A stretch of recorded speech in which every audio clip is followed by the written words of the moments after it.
Good morning, Abby. It's Monday, and today I'm going to continue my insane ramblings about Brandon Sanderson's masterwork of the series by reviewing the second book in the Stormlight archive, Words of Radiance. And for once, I actually have the correct book with me. Oh my goodness, y'all.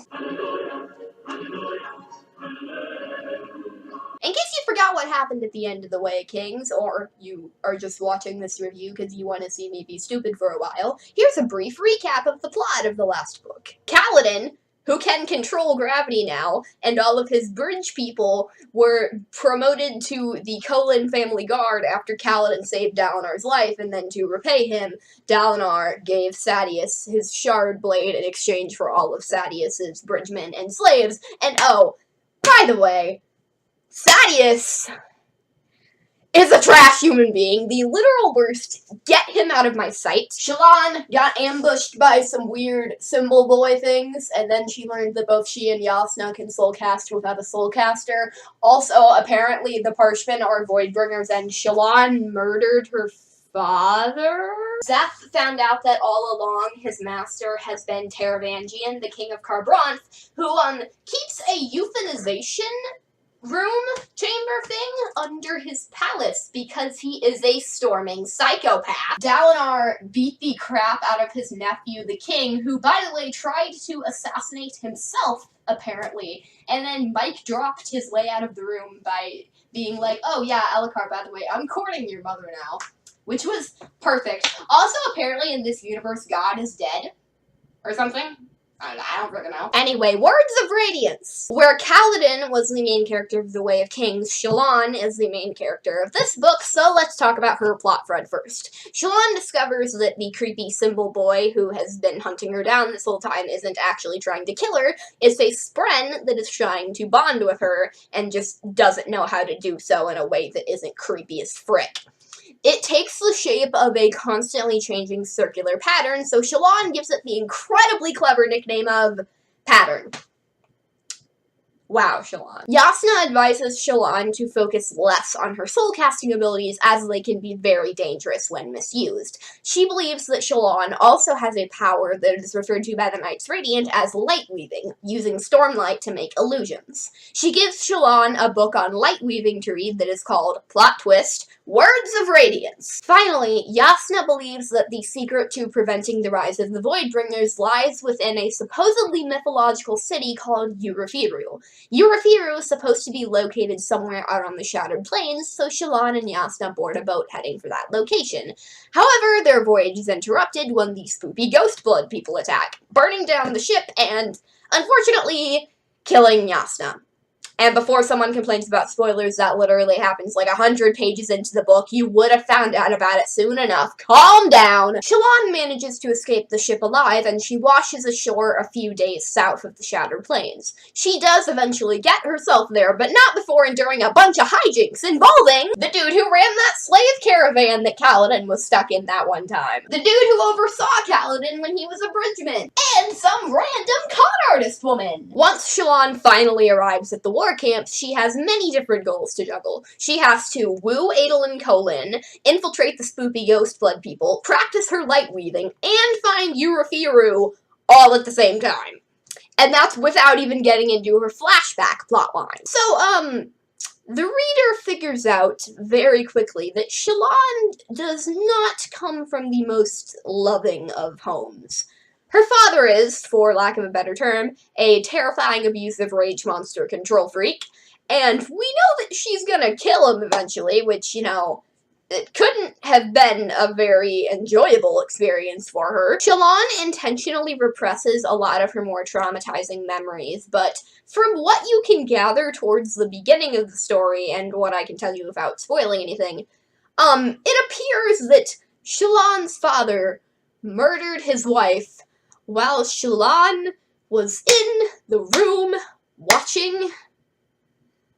What the fuck? Bright Lord Devar is very physically abusive, but never towards Shallan. For some reason, he never wants to hurt her. So he instead takes his anger at her out on other people. Her brothers, her mother, and later her stepmother, house servants, anything that breathes, and of course, Shallan feels incredibly guilty about this. On top of this, due to the overall bleakness of their situation, all of Shallan's brothers are descending into apathy, bitterness, and just general trash personness. Shallan tries her best to bring joy to her brothers and find light where it is blocked by the thorns, but there's only so much that a broken 12-year-old girl can do. So yeah, Shallan needs help, and so does Kaladin, and Renarin, and Dalinar, and Zeph, and Navani, actually, and Elhokar.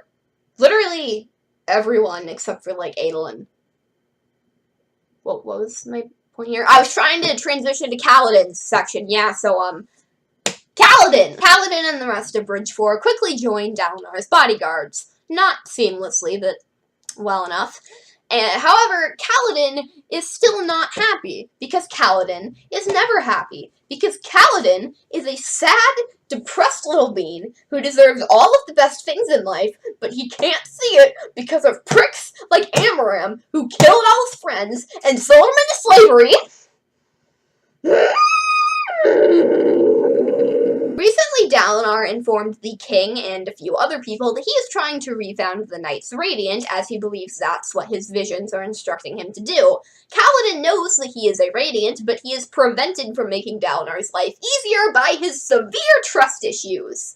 My favorite. Kaladin is somewhat irrationally afraid that since Light Eyes have taken away everything else that has mattered to him in his life, if they want his powers bad enough, they'll find a way to take them too. Dalinar decides that instead of being nice to everybody like he tried in the last book, he's just going to brute force his way to unity. And part of this involves letting Adolin basically just beat up whoever he wants, and it's amazing. Unfortunately, Dalinar starts becoming really friendly with Amaram.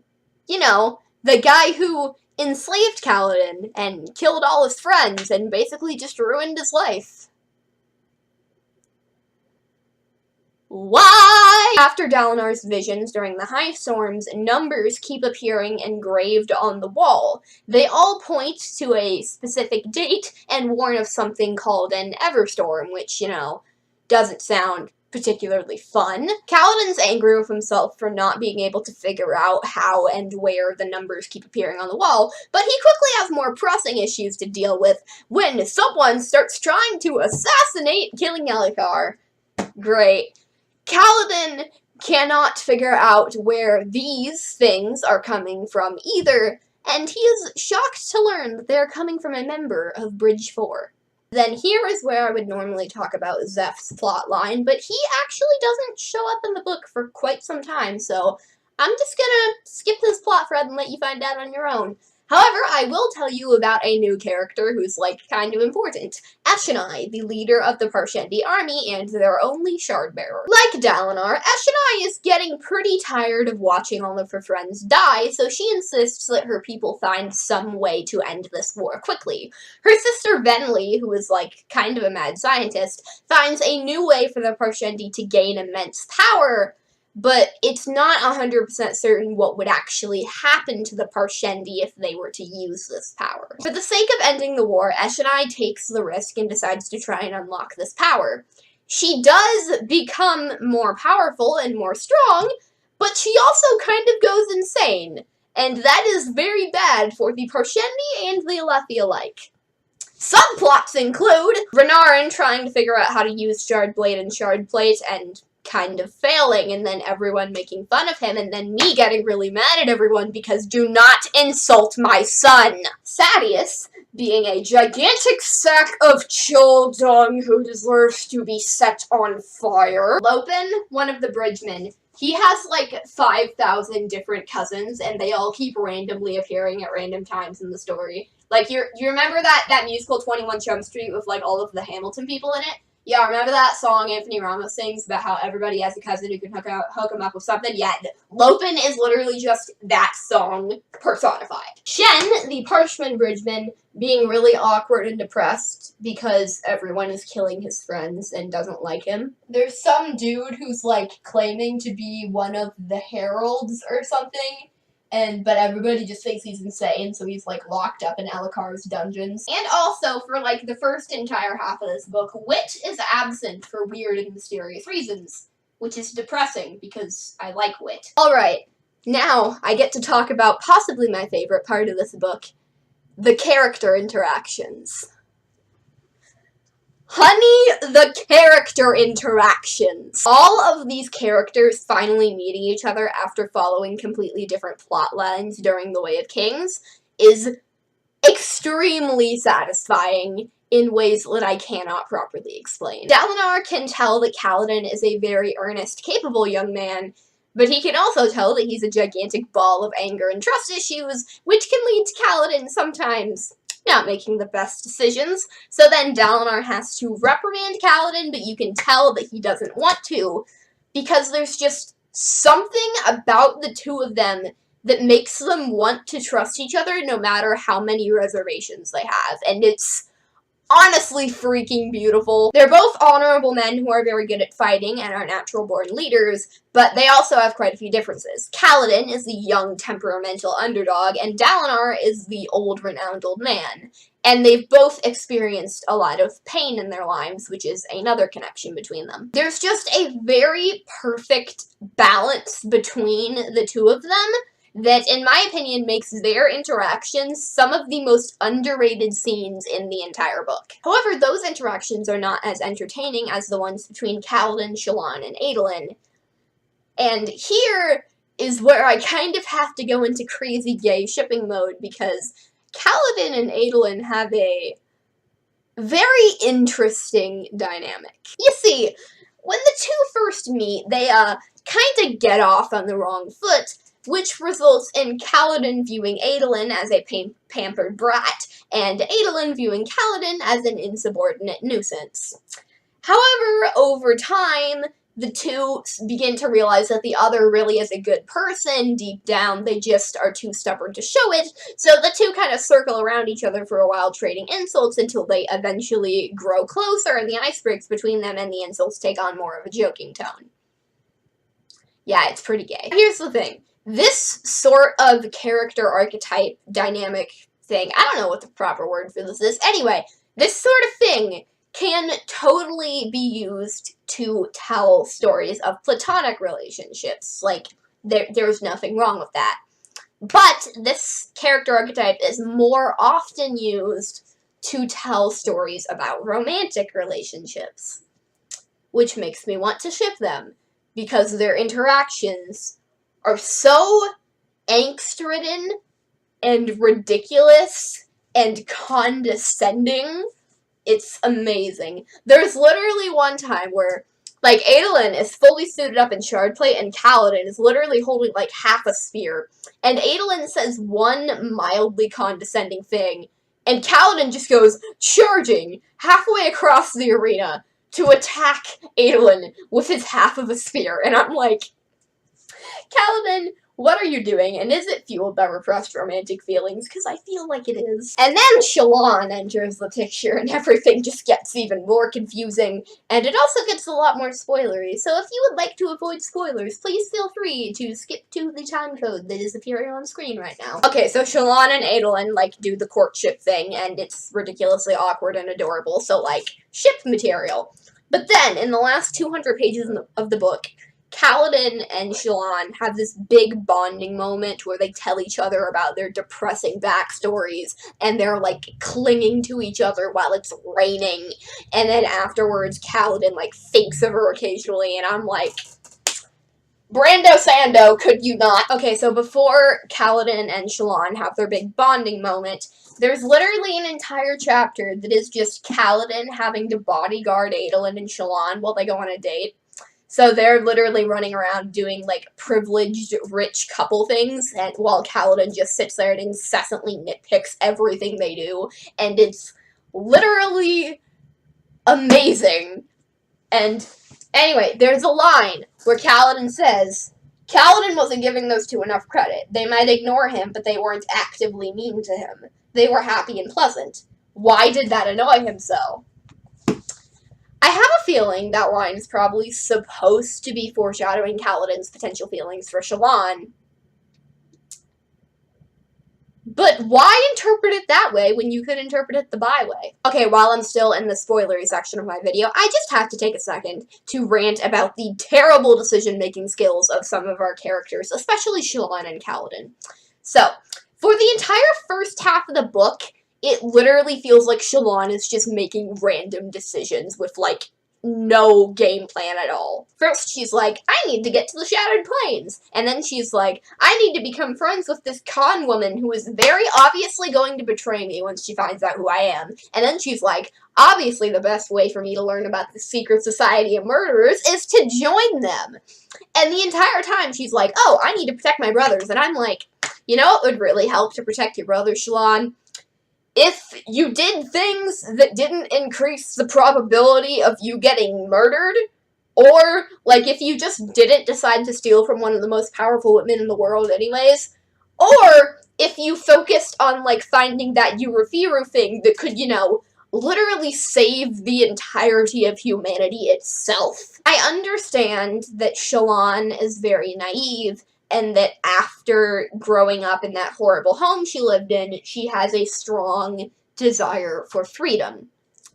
But there are better ways to achieve your freedom that do not involve putting your family and the entirety of humanity at risk. And then there's all of the shit with Moash. Oh, I was so mad at Kaladin during this entire part. I was literally going to fight him, even though there is a 100% chance I would die in that fight. I was still going to fight him. Kaladin's friend Moash is like, yo, Kaladin, I'm part of this secret society that's trying to murder King Elhokar. You wanna come help us? And Kaladin's like, no! And then Kaladin, like, orders Moash to stop hanging out with the people. And he just expects Moash to do that. Kaladin, how stupid are you? You are not Moash's mom, and even if you were, he would probably still just disobey you. What did you think was going to get accomplished by this? Not to mention that it literally took Kaladin, like, 6 years to actually ask Moash, the one person who was in the room where the assassination attempt happened, if he saw anything. And then after he found out about the secret society of king murderers, he waited like 2 weeks to actually decide what he was going to do with that information. Kaladin, I understand that, like, being part of Bridge 4 is a very special thing. You've all been through a lot. You're all very loyal to each other. Can't understand that. But, murder is bad, and your job is to literally make sure that this one guy does not get murdered. And you just found out that someone who is part of the force who's making sure that this guy doesn't get murdered is trying to kill him from the inside. I think that takes priority over your friendships in this situation. Just saying. So then later in the story, Kaladin gets thrown in prison for like 3 weeks because of something really stupid and pedantic. Anyway, Elhokar's being a baby. But, then Kaladin learns that not only did Elhokar, like, apparently murder Moash's grandparents or something, he is also indirectly the reason that Kaladin and his brother got sent to war, and why his brother died, and why Kaladin got made a slave, and why all of this had to happen. So then when Kaladin gets out of prison, he's like, hey, Moash, come here. Hey, you know what? I think you should kill the king now. Kaladin! Luckily, he changes his mind by the end of the story, and he actually ends up saving Elhokar's life. But, like, during that entire arc, Kaladin was just so dumb. I literally could not handle it, and I was this close to just jumping in universe and smacking him across the face. And, like, Kaladin is literally my favorite character, maybe after Renara, and it's kind of tied between the two of them. But anyway, Kaladin is very close to my heart, so me wanting to physically harm him is a very bad sign. Although, like, I can't get too mad about the bad decision making because, like, though it's obviously terrible, it does feel, like, realistic for the types of characters that they are. Like, Shalon is very naive, and she craves freedom in her life more than anything else, so it makes sense for her to do stupid things. And Kaladin is he craves loyalty and for someone to not betray him for once, so it's logical for him to cling to the little bit of loyalty that he has remaining in his life, which is Bridge 4. So I can't get too mad about it because it feels in character. It's still stupid though. Alright, time for the actual review-y part. Most of what I said about Way of Kings, broadly speaking, in my last video can generally be applied to Words of Radiance as well. The characters are precious but one-dimensional, the world building is wonderful, the illustrations are excellent, and the writing is extremely well done, but when it drags, it freaking drags. There's literally like 5 entire chapters that is just Shallan sassing around Kaladin's old slave trader guy. And that's all that happens in those chapters. Besides that, the book is awesome. You may be wondering, how does it compare to its predecessor? I think Words of Radiance is objectively better, because a lot more happens, especially in the second half, and it really brings together a lot of the plot, whereas The Way of Kings was just setting up separate plot parts. This is the part that actually ties them all together. So I think objectively Words of Radiance is a better book, but I don't know, for some reason I enjoyed reading The Way of Kings better. I think part of it might be because The Way of Kings is a lot more about building up everything, so it keeps you in a lot more suspense. But then again, this book does the same thing, and that can actually have the negative side effect of making the book frustrating to read. And also the bridge runs are kind of horrifying to read about, which keeps you more enthralled in the story, so I thought it might be that. But then also this book has a lot of terrifying stuff that happens in it too. So in the end, I think it just comes down to me liking Kaladin more. Like, I have nothing against Shallan, I like her, but I personally relate to Kaladin a lot because, like, depression.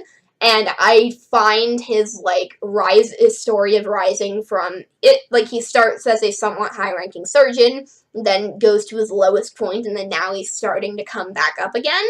Like, I think he has a very interesting arc overall.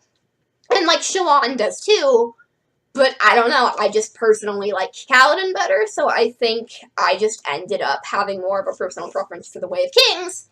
But I do think that Words of Radiance is better from an objective standpoint. So, final conclusion, they're both good. I don't know. Alright, everybody, time for some fun philosophical themes that are really depressing. The main theme of Words of Radiance is the difference between truth and lies and what constitutes which classification. Shallan absolutely cannot deal with all of the trauma that she has dealt with her father, with her brothers. So she just lies to herself and pretends that it all never happened. Throughout the book, she has to lie and pretend to be different people. A ghost blood, a coy flirt, a scholar, a con artist, and she really has no idea which of these personas are actually her and which are fabrications. At her core, Shallan is a terrified little girl who runs to her room and hides while her father rages about. But she can't allow herself to be that little girl anymore. She has to take charge of her life and stop hiding. But she has no idea how to do that. Being scared is the only thing she's ever known how to do her whole life. So now that she's not allowing herself to do that, she really has no idea who she is. Instead of moving on from her past, she's really just ignoring it. Eventually, she realizes that while she does need the lies to cope, to remain stable, she can't let them control her, and she does physically need to tell herself the truth every once in a while. The book also discusses what exactly makes something a truth or a lie. For example, take this stapler. Like, 95% of people would agree with me when I said that this stapler is red. But if you are colorblind, then the stapler might look gray, or it might look like a different color depending on what colorblind you are. And if you're completely blind, then this stapler wouldn't look like any color at all. So for those people, would them agreeing with my statement of the stapler is red be a lie? Or let's get even deeper with this. Imagine you didn't have a ruler, and you had to guess how long the stapler was. Now, if you're a person who's good with measurements, you might be able to look at this and be like, oh, the stapler is exactly 7.5 inches long or whatever. But, like, I'm terrible with measurements, not gonna lie.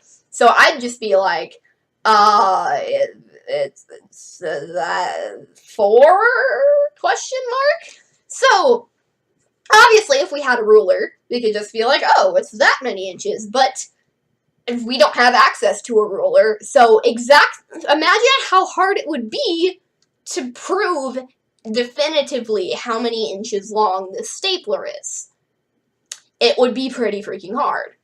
So then, you apply this sort of thinking of what really does count as a truth or a lie, and can truths be influenced by your perspective and be different from person to person.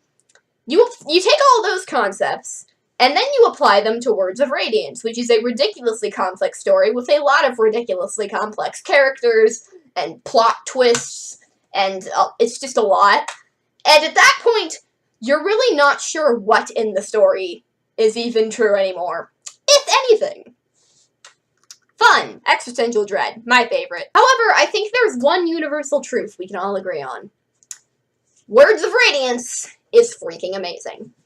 Abby, I am a stick, and I will see you on Friday.